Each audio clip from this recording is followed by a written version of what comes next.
Montana's news leader. This is MTN News, Election Night in Montana. Good evening, everyone. Thanks for joining us tonight for special Election Night coverage 2020. I'm Jeanelle SLADE. And I'm Russ Riesinger. Voters across Montana and America holding their breath to find out who will win and where our country is headed. Well, here in Montana, even with record-setting ballots already returned today and tonight, long lines as thousands of Montanans chose to hold out and cast their votes on Election Day. We begin our team coverage at the epicenter of this election in Yellowstone County, the Pavilion at Metro Park. Q2's Mitch Leahy has watched the process and a lot of patience play out all day. Mitch, what's the mood like over there now? Well, Russ and Jeanelle, everybody kind of just standing in line over here at the Montana Pavilion. As you guys said, Election Day is in fact upon us. As you can see behind me here, there's plenty of people that are still waiting in line to cast their ballot. Now, the line to vote has been stacked up since the polls opened around 7 a.m. this morning. Now, the line at its front wraps around inside the Montana Pavilion, and its end at this current moment wraps into the fairgrounds parking lot if you're a little bit familiar with the Metro Park campus. Now, these people who are waiting in line are either waiting to register to vote or to receive a replacement ballot. And I've been out here since about 2 p.m. this afternoon. Judging by how quickly the line's been moving, it's going to take well over an hour for people at the back of the line to be able to cast their vote. Now, plenty of voters have also been bringing in their filled out ballots to the Metro Park Pavilion down here. Those people can in fact skip this big long line and just deposit their ballots directly into the ballot box. Now, the Metro Park Pavilion is also the only place that Yellowstone County voters can be registered to vote on Election Day. And people with those filled out ballots can drop them off at one of 12 ballot pickup locations across the county. Now, as of about 4 p.m. this afternoon, 79,000 voters had turned in their ballots. That's 8,000 more votes were cast in this election compared to the presidential election in 2016. Now, the polls across the state close at 8 p.m. sharp tonight. Election staff at the Metro will be placing one person at the end of the line to prevent more people from coming into it. Now, turnout was at about 77% on yesterday, and it's only expected to rise as more results come in tonight. Well, Mitch, this is certainly an election like none other in our lifetimes, at least, with the COVID pandemic. What have you noticed there today? How has that changed things? Well, Russ, everybody is trying their best to stay socially distanced in line, I believe. As you can see behind me, some folks may be foregoing a little bit of that 6 feet distance, but there are a lot of family groups that are hanging out here in line. And also, many people are wearing masks. That's what I've noticed. A majority of people are wearing masks, and masks are required to get into the pavilion to cast a vote. And last I checked, election staff still had some masks to hand out to folks that didn't bring one along today. All right, thanks, Mitch. We'll have much more from Metro Park as the night continues.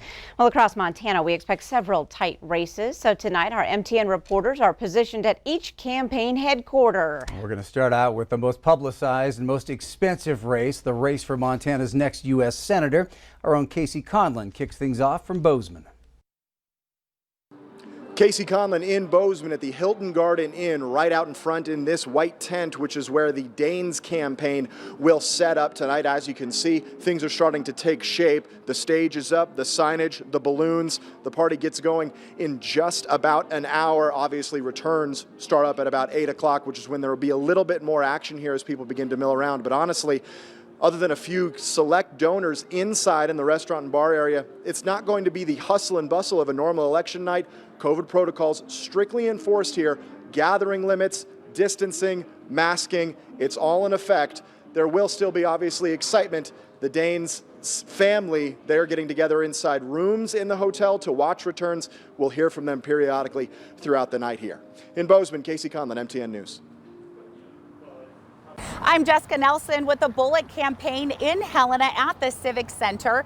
For those of you who do not know, Bullock actually got a start in the political world very early. He was born in Missoula, and his family later moved here to Helena, where he attended Helena High School and was the student body president. He's also been chief legal counsel for the Secretary of State, Attorney General, and you know him now as governor. After tonight, depending on how things play out, he could be a senator. Jessica Nelson, MTN News. I'm John Riley, covering the Mike Cooney and Casey Schreiner campaign for governor. I spoke with the campaign just a little while ago, who say they're proud of the race they ran and are eager for tonight's results. Outspent by the Gianforte campaign, they say they're hoping Montana voters are more influenced by values and ideals represented by a candidate rather than the dollars spent.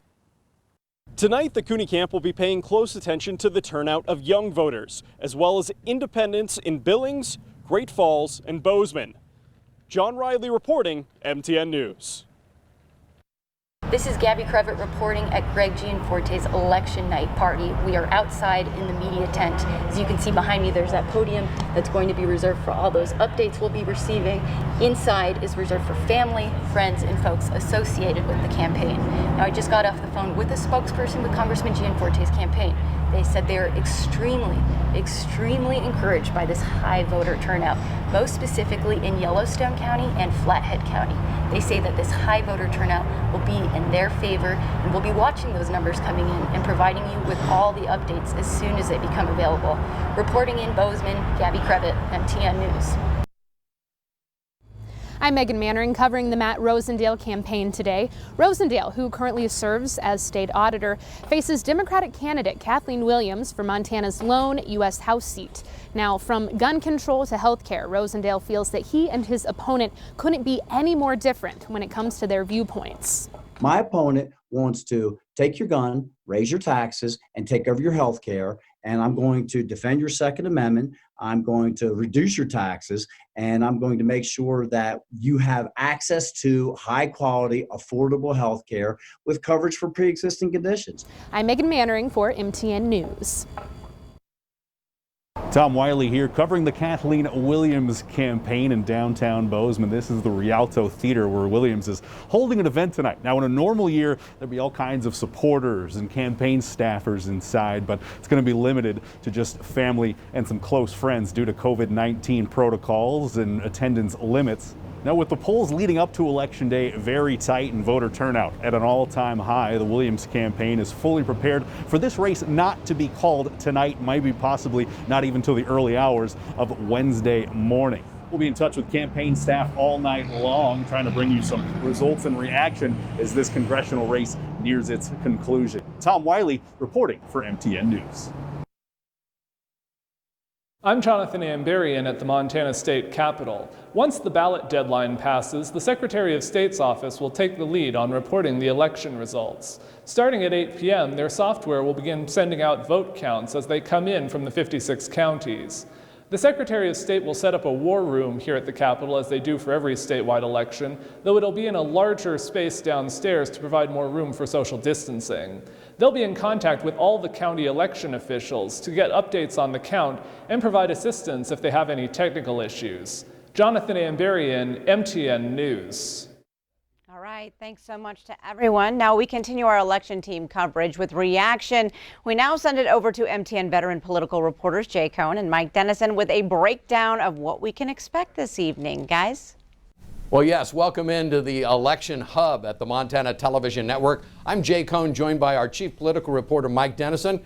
And Mike, this is what we're going to be doing tonight, sitting side by side, socially distanced, of course, and looking at the numbers and providing some analysis exactly behind the raw numbers. This is going to be an intriguing election night. It certainly will. Of course, our anchors will be telling us what those raw numbers are at the top of the hour, but then we're going to be going to Jay and myself. We'll be taking a closer look at just where those numbers are coming from in the state. Are they coming from a Democratic county? Are they coming from a Republican county? What votes are still out there? That's what we'll be looking at to see where these big races are headed as the night unfolds.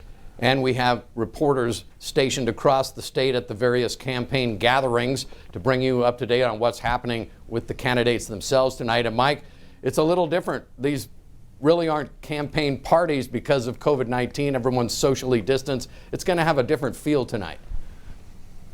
Yeah, it won't have the traditional big party where we have all these people hanging out and looking at the big board with all the returns coming in and cheering or not cheering, as the case may be. We're having some smaller gatherings where the candidates may come out once in a while and our reporters will be there, and just very few people socially distanced.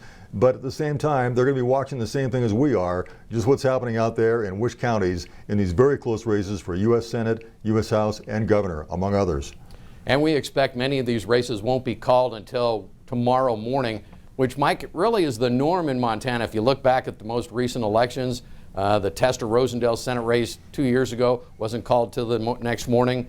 The Tester-Conrad Burns race back in 2012, the same story. And you mentioned also with the governor's race 4 years ago between Steve Bullock and Greg Gianforte. And that's what we probably expect again, especially when we have this record turnout, tens of thousands of voters more than usual in any general election we've had for probably 50 years. That's going to be a factor. And also today, there's going to be thousands of people voting today. We just don't know what time those votes will come in, but I think we can count on having some late returns, and in close races, that means we're going to be waiting until late this evening or tomorrow morning, as you said, before we call these races. So for our viewers, be watching throughout the night as Mike and I break down the numbers, provide a little analysis of what they mean. We're looking forward to what promises to be an election night all of us will be talking about for many years to come. For Mike Dennison, I'm Jay Cohn. Back to you guys. All right, thank you, gentlemen, and we will, of course, be checking back in with both Jay and Mike throughout the night. All right, stay with us as we roll on with more Election Night 2020 coverage right after the break.